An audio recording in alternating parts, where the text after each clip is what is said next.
Ang kwentong ito ay hango sa totoong buhay. Karanasan ito ni Dadong.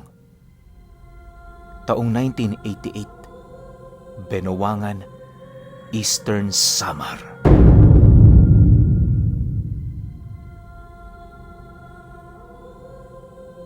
Itong mga panahong ito, kasalukuyang nasa edad 23 anyos itong si Dadong.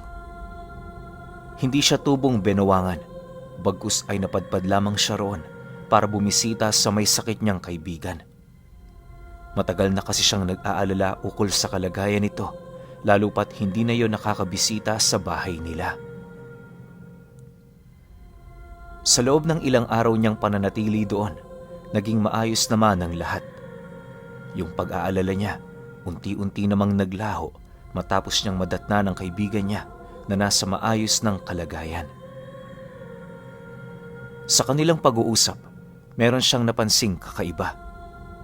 Bukod kasi sa merong namumutla nitong ugat na nakalabas sa balat, palagi din yung tulala, animoy meron itong nararanasang hindi kaaya-aya. Dahil sa pangyayaring yon, hindi maiwasang mapaisip ni Dadong, lalo pat kahit papaano, meron din siyang alam pagdating sa lihim na karunungan. Bata pa lamang siya, iminulat na siya ng kanyang lolo kung saan nagawa niyang mabuksan sa murang edad ang kanyang ikatlong mata. Kaya na din niya noong magbigkas ng mga buhay na salita, maging magtangan ng iilang mga agimat. Sa edad na yon ni Dadong, hindi niya maipagkakaila ang pagtatangan niya ng trespiko at habay sa katawan niya. Saan man siya magpunta, palagi niya yung dala para sa personal niyang proteksyon. 3 araw ang lumipas. Magmula noong dumating siya sa Benuwangan, nagkaroon siya ng pagkakataon para makausap ng personal ang kanyang kaibigan. Nagkataon kasi noong umalis ang mga nag-aalaga rito kung saan yon naman ang naging hudyat niya para kausapin ito. Paglapit niya sa kinaroroonan ng kanyang kaibigan, dahan-dahan naman niyang hinawakan ang kanang kamay nito habang bumubulong dito ng, "Ano ba talaga ang nangyari? Alam kong hindi ito pangkaraniwang sakit, bagkus ay isa itong sumpa. Kilala kita, Goryo. Alam ko kung anong mga pinagdaanan mo, maging ang mga kargang nakakapit dyan sa katawan mo." Matapos niyang makapag-wika, dahan-dahan namang napalingon ang kaibigan niya sa kanya habang humihinga ng malalim. Pagtitigan nilang dalawa, bigla naman itong ibinuka ang kaliwang kamay nito kung saan doon tumambad sa kanya ang isang ginintoang singsing na merong pulang tampok sa itaas. Dahan-dahan yung iniabot ni Goryo sa kanya habang nananatiling walang imik. Pagkakuha niya rito, laking gulat na lamang ni Dadong nang biglang pumasok sa kanyang wisyo ang mga pinagdaanan ng kaibigan niyang yon. "Mukhang hindi ko na to kayang pangalagaan pa. Ikaw na ang bahala sa bagay na yan. Ipagpatuloy mo ang pananaliksik dito hanggang sa maunawaan mo ang tinatangan niyang kapangyarihan. Tandaan mo, hindi yan ang uri ng singsing na basta-basta mo na lamang makikita kung saan-saan. Pagmamay-ari yan ni Carolina, ang reyna ng Biringan." Nang hihinang wika naman ito sa kanya. Dahil sa sinabi nito, halos umabot sa kadulu-duluhan ng ulo ni Dadong ang panginginig ng kanyang katawan, dala ng labis na pagkagulat sa mga bagay na kanyang nalaman. Upang wala nang makakita sa gamit na yon, agad naman niya yung tinalian ng isang matibay na sinulid kung saan dahan-dahan din naman niya itong isiniksik sa habay niyang nakatali sa kanyang bewang.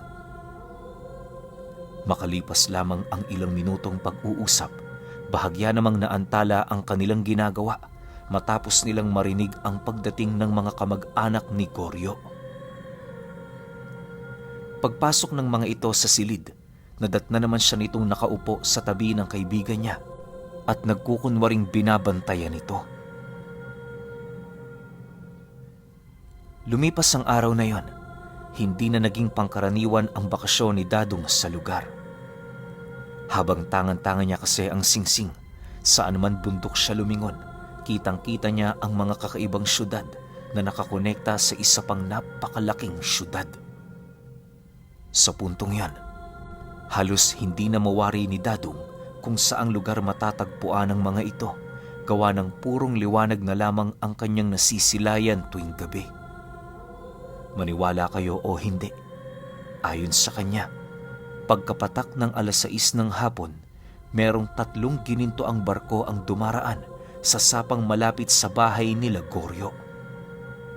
Ang nilalaman ng barko, mga engkantong nakasuot ng magagarang kasuotan at mga kagamitang parang binili nito sa ibang bayan.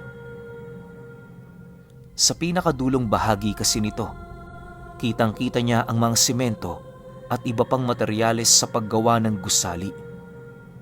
Ang labis pang ikinamangha doon ni Dadong, hindi nababahala ang mga nilalang na yon na dumaan sa sapa kahit marami pang tao ang nasa labas ng bahay ng mga ito. Maaaring nagtatanga ng isang malakas na sabulag ang barkong yon, kung kaya't sino man ang mga taong walang kakayahang sumilay gamit ang kanilang ikatlong mga mata, hindi nila ito makikita. Kinagabihan pagkaraan ng 4 na araw, habang nagpapahinga itong si Dadong, pumasok sa kanyang isipan ang kakaibang kaganapan. Bagaman alam niyang yon ay panaginip, nasisiguro niyang hindi niya katawan ang pinasukan ng kanyang wisyo. Sa pagpapatuloy ng kanyang pagmamasid, doon niya napansin ang iilang ginawa nito hanggang sa makarating yon sa Biringan mismo.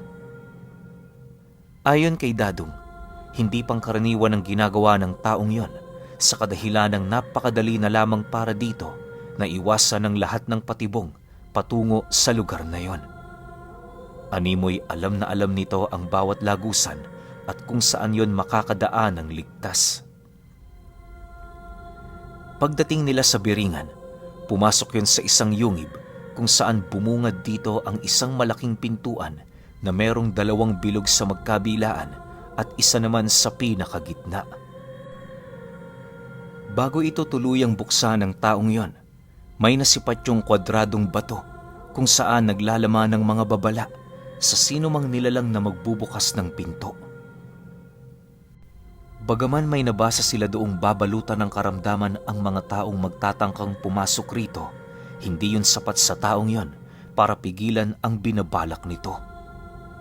Walang sabi-sabi, agad naman itong hinawakan mula kanan patungo sa kaliwa ang 3 bilog kung saan yon ang nagsisilbing susi ng pinto.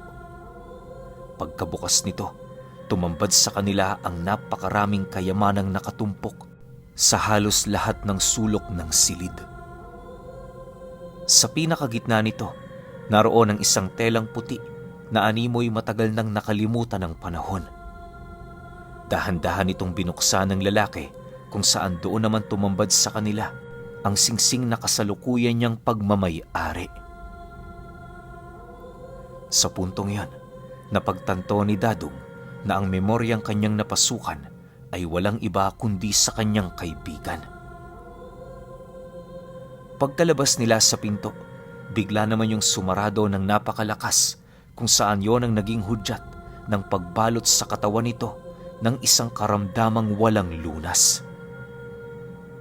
Kahit may iilang engkantong nakarinig sa pagsara ng pinto, hindi pa rin yun naging mahirap para kay Goryo na tumakas mula sa mga kamay nito.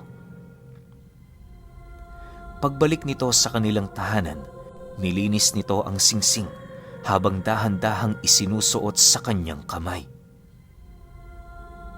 Lumipas ang mga araw, unti-unti itong nanghina sa kabila ng lahat ng medikasyong palihim niyang tinatangan. Bilang kasiguraduhan, nagpakonsulta din yon sa albularyong naninirahan sa lugar nila, subalit maging ito man, wala yung nagawa. Ayon sa albularyong pinagkonsultahan nito, wala yung kapangyarihan para gumamot ng ganoong uri ng karamdaman. Ang karamdaman ni Goryo, nakadisenyo para pumatay ng kahit na anong nilalang. Halos ayaw nga yung hawakan noon ng albularyo sa takot na baka mahawaan ito. Dahil sa pangyayari, minabuti na lamang niyang tanggapin ang kanyang tadhana. Bago siya tuluyang manghina, nagpadala siya ng mensahe sa mga alitaptap upang maipaalam sa kanyang mga kaibigang nasa malayo ang kanyang sitwasyon. Pagkaraan ng ilang araw, dumating si Dadong. Sa kasamaang palad, ito lamang ang nag-iisang nagpaunlak sa kanyang imbitasyon. Matapos niyang mapaginipan ang tungkol sa bagay na yon, bigla naman siyang nagising ng 10 oras. Pagsilay niya sa paligid, napakadilim pa, halos wala pa siyang maaninag. Dala ng init ng kanyang silid, nagpasya siyang lumabas. Habang nagpapahangin, marami siyang nasisipat na mga nilalang na nagsisiliparan sa kalangitan. Pakiramdam niya noon, nasa ibang lugar siya dahil sa dami ng liwanag na kanyang nakikita kung saan-saan. Sa pagpapatuloy ng kanyang pagmamasid, napansin niya ang pagliwanag ng singsing na napapaloob sa kanyang habay.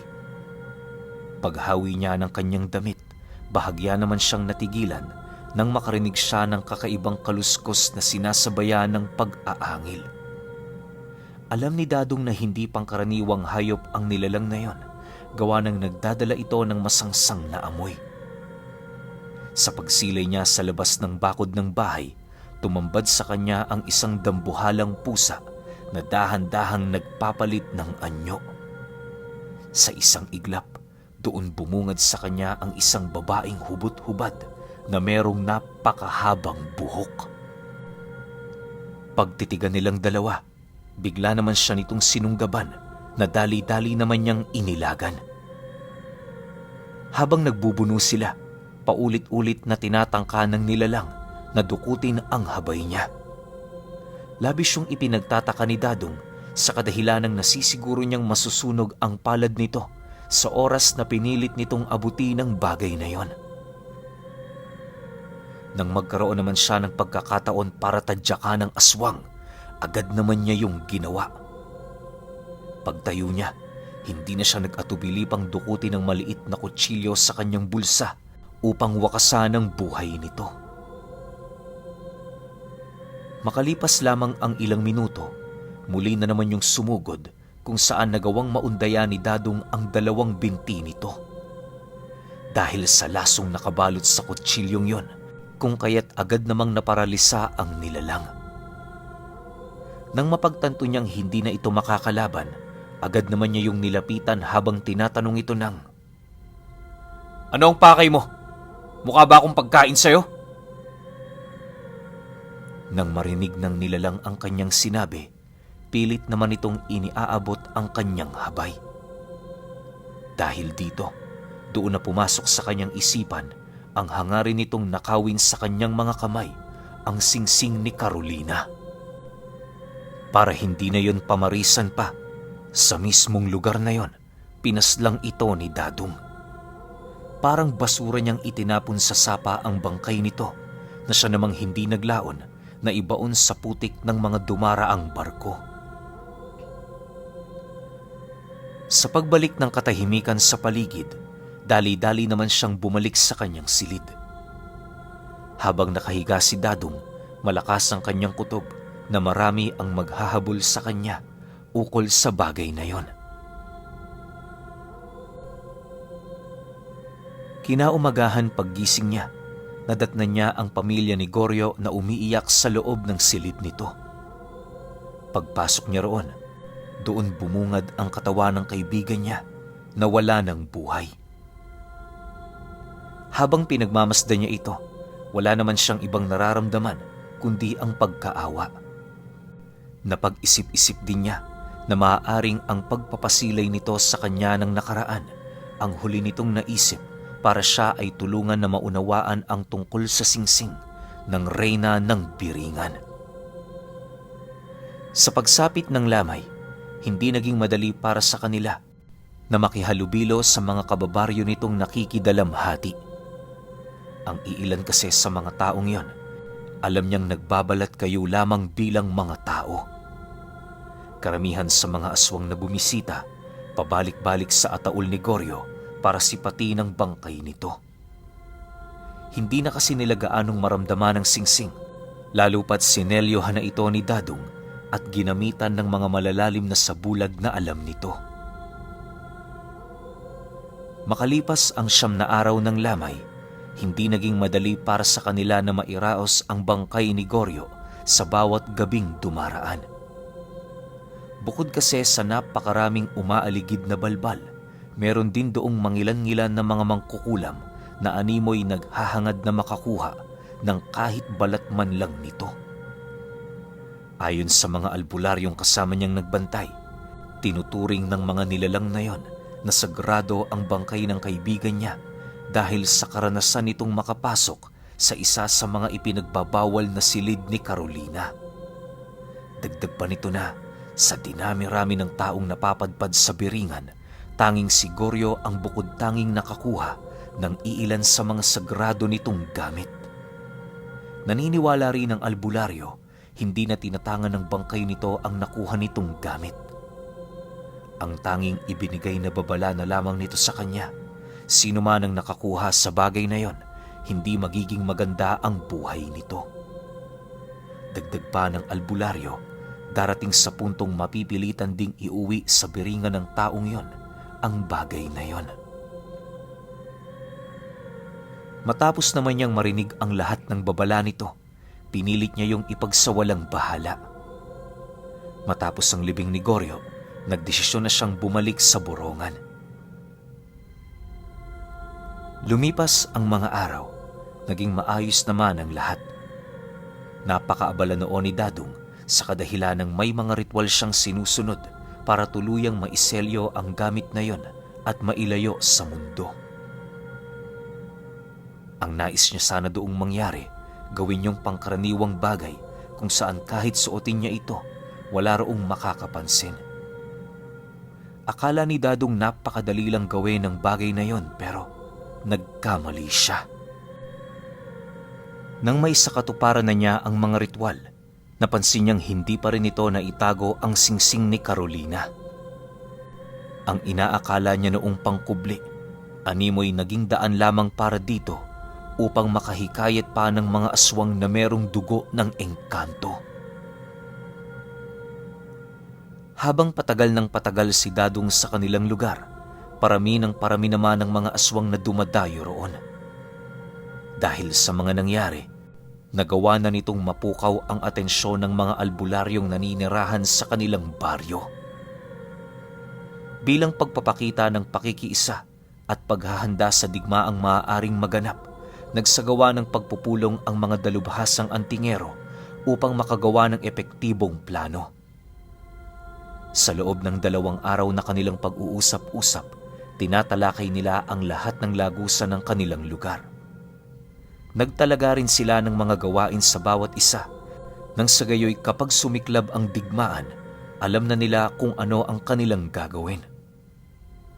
Bilang pangkaraniwang antingero itong si Dadong, itinalaga siya sa pagbabantay ng mga taong namumuhay sa kanilang lugar.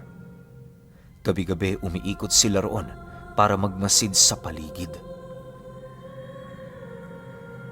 Makalipas pa ang ilang araw na gano'n ang kanilang ginagawa, unti-unti na nilang napapansin ang pagkakaroon ng pugad ng mga aswang di kalayuan sa kanilang baryo. Siya ang unang nakatuklas dito, gawa ng sa kanilang lahat, tanging siya lamang ang may kakayahang masilayan ang buong kagandahan ng biringan. Sa pagpapatuloy ng kanilang pag-iisip ng plano, dumating sa konklusyon ng pinuno ng kanilang grupo na sugurin ang pugad na yon. Yun na lamang kasi ang naisip nilang paraan nang sa gayoy mailayo sa baryo ang labanan. Hindi kasi magiging maganda ang kalalabasan nito kung sakali mang naisin nilang sila pa ang dayuhin ng mga nilalang. Sa pagsapit ng gabi ng Huwebes, doon na nga nagsimulang umusad ang grupo nila Dadong. Bawat isa sa kanila, armado mula ulo hanggang paa. Lahat din ng proteksyon at armas ay kanilang daladala, sa paniniwalang hindi pangkaraniwan ang mga aswang na kalaban nila. Makalipas lamang ang kalahating oras ng paglalakad, doon na nila narating ang paanan ng bundok kung saan papaikot sa lugar na yon, purong mga patay na puno lamang ang kanilang nasisilayan. Pakiramdam nila, dahil sa lakas ng salot na naipon sa lugar, wala nang kakayahang mamuhay ang mga puno doon. Ultimo ang lupa, tuyot na rin, indikasyon na matagal na yung nilisan ng mga duwende. Nang masipat na nila ang pugad ng mga aswang, agad naman nilang naramdaman ang presensya ng 20 gabunan. Bagaman malalayo pa ang mga ito, nasisiguro nilang hindi yun mga pangkaraniwang kalaban. Bilang bahagi ng kanilang paghahanda, sabay-sabay naman silang nanalangin ng taimtim bilang parte ng paghihingi ng karagdagang proteksyon sa Panginoong kanilang pinaniniwalaan. Matapos nila yung gawin, nagpatuloy ang kanilang pag-usad hanggang sa bigla na lamang silang tinambangan ng mga aswang. Hindi pa man nila nararating ang pugad ng mga ito, sumiklab ang digmaan sa daan dahil sa ginawa ng iilan nitong bantay sa lugar. Bagaman malalakas ang mga nilalang na yon, nagagawa pa rin itong maitaboy nila Dadong dahil sa kanilang bilang. Sa punto ring yon, doon niya nasilayan ang mga natatanging kakayahan ng mga albularyo sa kanilang lugar. Sa pagpapatuloy ng ganoong pangyayari, bigla naman silang napaatras ng bahagya nang masipat nila ang karagdagang grupo ng mga aswang na paparating. Pagsipat doon ng kanilang pinuno, agad naman yung nagbigay ng abiso ukol sa mga kasama nilang dalubhasa sa paggawa ng mga espiritual na pananggalang. Habang nananatiling nakatayo ang kanilang grupo sa harapan ng mga ito, kitang-kita naman nila ang pinakamatanda sa mga aswang na dahan-dahang lumalapit kasama ang dalawa nitong pinagkakatiwalaang bantay. Pagsilay naman doon ng kanilang pinuno, dahan-dahan naman yung lumapit kasama ang 3 sa pinakamahuhusay sa kanilang grupo. Nang magkaharap na ang mga ito, bigla namang umatungal ang gabunang yon at kasabay nito ang pagwika nito sa kanila ng, "Hindi kami pumunta rito para maghasik ng lagim o makipagdigma sa inyo. Iisa lang ang aming pakay. Ibigay nyo ang singsing ng reyna ng Biringan. Kapag ginawa nyo yan, aalis kami rito ng payapa. Tumatakbo ang oras. Hindi na kami makapaghintay."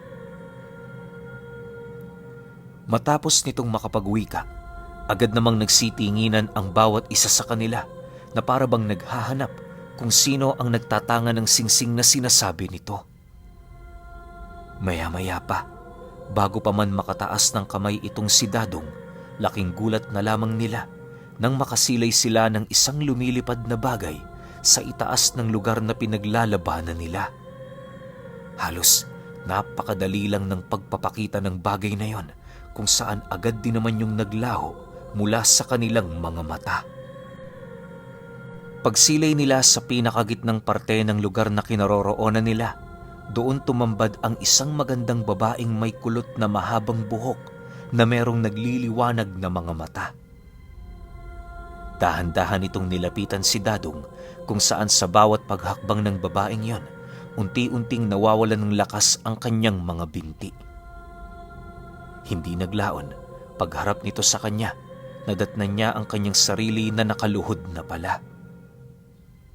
Pagbuka ng kamay nito, agad naman niyang ibinigay ang kanyang habay. Dahil sa ginawa noon ni Dadong, napangiti lang naman sa kanya ang babaeng yon habang bumubulong ng, "Mabuti ang ginawa mo, Dadong. Hindi ka katulad ng kaibigan mo na isang mangmang. Nahulog sa panlalaro ko, kaya ang kabayaran, sarili niyang buhay." Matapos nitong makapagsalita, bigla naman itong ikinumpas ang kanyang kaliwang kamay kung saan sa isang iglap, nasipat na lamang nilang napaligiran na ng mga engkanto ang kabuuang pugad ng mga aswang. Bagaman nakikipaglaban pa ang mga ito, madali sila nitong nagapi at nadarag sa karimlan. Sa pagbalik ng katahimikan sa paligid, parang lagusang naglaho ang reyna ng Biringan. Walang naiwang bakas nito na maaari nilang sundan. Sa pagkawala ng singsing mula sa kanyang katawan, lahat ng syudad na palagi niyang nasisilayan ay bigla na lamang naglaho sa kanyang paningin. Pag-uwi ng kanilang grupo noon, labis-labis silang nagtaka sa kadahilan ng papaanong nakisawsaw sa kanilang labanan ang reyna mismo ng Biringan. Bibihirang mangyari ang ganoong bagay kung kaya't hindi nila maiwasang mapaisip ng malalim. Lumipas pa ang ilang araw, nanumbalik ang katahimikan sa kanilang lugar. Si Dadong noon, halos inabot pa ng ilang buwan sa kakaisip, masagot lamang ang mga katanungan na bumabalot sa kanyang katawan. Pero alam niyo ba, kahit ilang dekada pa man ang lumipas, nanatiling sariwa sa alaala ni Dadong ang kanyang karanasan noong makita niya si Carolina, ang reyna ng Biringan.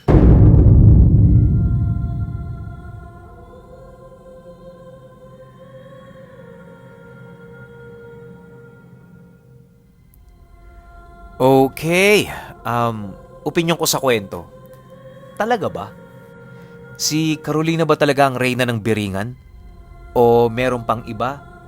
O isa lang sa mga sekta ng Biringan na pinagre-reynahan niya? Kasi ako sa pagkakaalam ko, sobrang laki ng Biringan. So hindi natin masasabi kung meron lang ba yung isang reyna. Kasi alam ko, sa sobrang laki ng Biringan, nahahati rin to sa hindi natin masasabi kung ilang lupain. Pwedeng sabihin natin na, oo, reyna si Carolina, pero kapirasong sekta lang ng Biringan. Hindi siya matatawag na buong Biringan. O pwede rin namang, reyna talaga siya ng buong Biringan. So, maraming tanong sobrang daming tanong sa isip ko. Pero kasi sana, tinanong ni Dadong nung isang beses na nagpakita sa kanya si Carolina. Pero wala, hindi niya natanong. Siguro, dala na lang rin ng sobrang pagkagulat. Kahit sino naman siguro, di ba? Isang reyna magpapakita sa'yo. Baka kung ako yan, baka himatayin pa nga ako . Pero masasabi ko rito sa kwento na to, sobrang mapaglaro itong reyna na to. Kasi tingnan nyo pinaglaruan niya si Goryo, yung kaibigan nito ni Dadong. So naging kabayaran nun sa pagiging sakim siguro sa kapangyarihan o sa kayamanan, buhay. Tapos wala pa siyang napala. Ang nakuha niya lang, yung singsing kuno ni Carolina. Pero ako sa akin lang, pakiramdam ko, yung singsing na yun na naging daan para makuha niya yung kaluluwa ni Goryo. Tapos hanggat hindi napapasa ni Goryo yon sa ibang tao, habang buhay na maghihirap tong si Goryo. Buti na lang talaga dininig ni Dadong yung pagtawag nito ni Goryo. Tapos ang kinagandahan naman kay Dadong, hindi siya sakim. So ending, hindi siya namatay. Overall, sobrang ganda nitong kwento na to. Kaso nga lang, mas lalong tumami yung tanong sa isip ko tungkol sa Biringan . Pero kayo pa rin, kung sakasakali man. Kung may opinyon kayo sa kwentong ito, comment nyo lang sa baba. Yun lang. Hanggang sa susunod na kwento. Salamat.